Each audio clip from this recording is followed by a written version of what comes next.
standing here today at Navajo Mountain High School, right? And I want us all to take a moment and really feel what this means, what that means. Because right here in this building, there are young Navajo students who have been trying to learn, trying to compete, trying to dream without reliable internet. That changes today, right? That changes with this internet connection. We had never thought about coming down onto the Navajo Nation, and UETN wants to serve all the schools in Utah with fiber.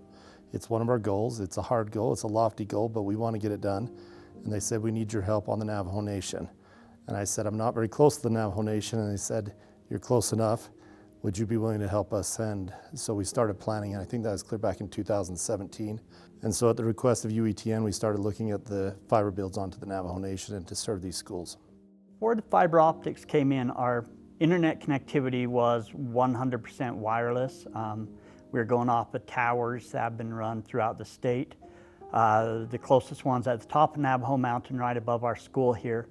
So it was spotty, is a good way to put it. It was somewhat consistent, but anytime we received a storm, there's a lot of high winds in this area and so forth that really slowed down the internet, and it was common for it to go out.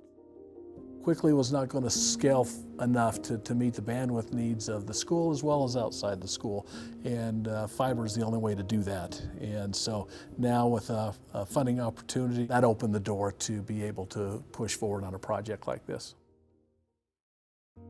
The way UEN has succeeded is by leveraging E-rate and working with Utah's service providers to connect schools around the state.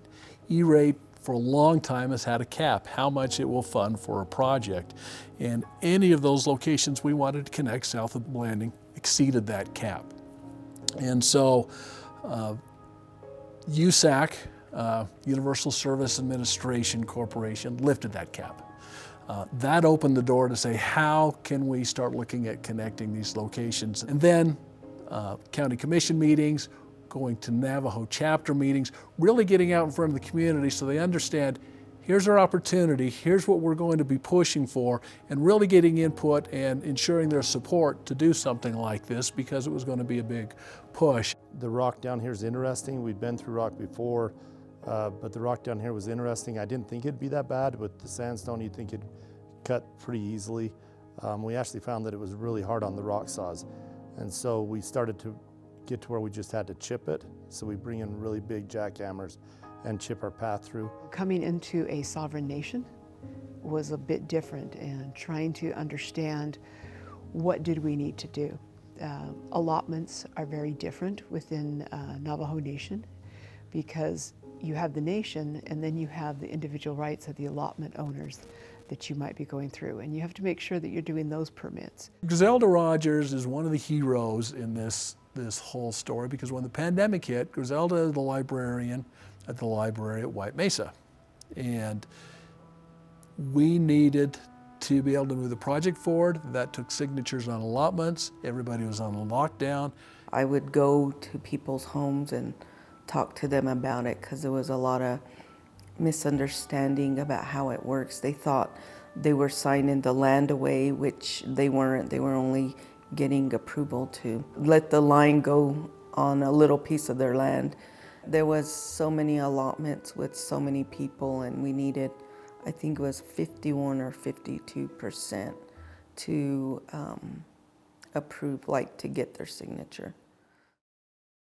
It's about connecting our communities, connecting our people, and making sure that we don't fall behind, because first and foremost, that's what's the most important thing, is to make sure that rural communities do not get left behind in terms of technology, because I feel like when it comes to technology, as long as you got quick, reliable internet for our students, for our healthcare workers, and in future cases where the households will have connectivity so that they can continue to be up to speed with everybody else out in the world. This project is that anchor facility. It'll allow, and we put enough fiber in to allow for people to tie into this backbone for these future projects, for both the increase of the cellular, for the eventual fiber to the premises, and all those other projects that'll come. It'll all be because of the backbone that's just got placed into service. The hope that is, with more reliable internet access here at Navajo Mountain, that our students will have opportunities not only in the classroom but without. You know, our goal isn't just to have students come to school and to be done with school. We're trying to set these students up for a better life after school as well. To have this here really helps us feel like we're part of the state system, part of the school district a lot better. And really, thank you. We are very, very happy to have it and excited for the future, what it can do for us. Well, if you think about the complexity and the scope of this project, it would never have happened without UEN. It took, I believe, it seems to me like it's been about 10 years that they've been trying to apply for funding to build this path and running into roadblock after roadblock after roadblock. And UEN carried the ball on that, made it happen. They made sure we were in the loop and knew about what was happening all along. For me, it was just a proud moment to be part of an organization that took its role to heart. And we have a mission here to connect students, to serve education where they are. And this was an extremely difficult area to get to, an important community to connect when we're going to Navajo Mountain and into Monument Valley, the El Jato chapter, into Montezuma Creek.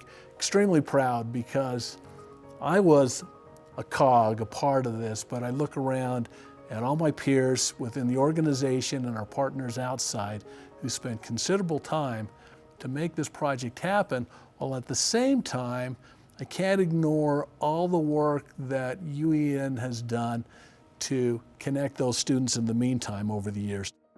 What we really strive towards at UETN is providing opportunity, whether it's here at Navajo Mountain or somewhere that's more urban, that when it comes to an education, students and their educators and teachers should have the same kinds of opportunities to train the rising generation. That's what makes our communities thrive. That's what makes economies develop. And in our business, it's because of that technology connection that enables that. To the Navajo Mountain community, your wait is over. Welcome to the connected world. Your children deserve this. Your elders deserve this. Your families deserve this. Thank you.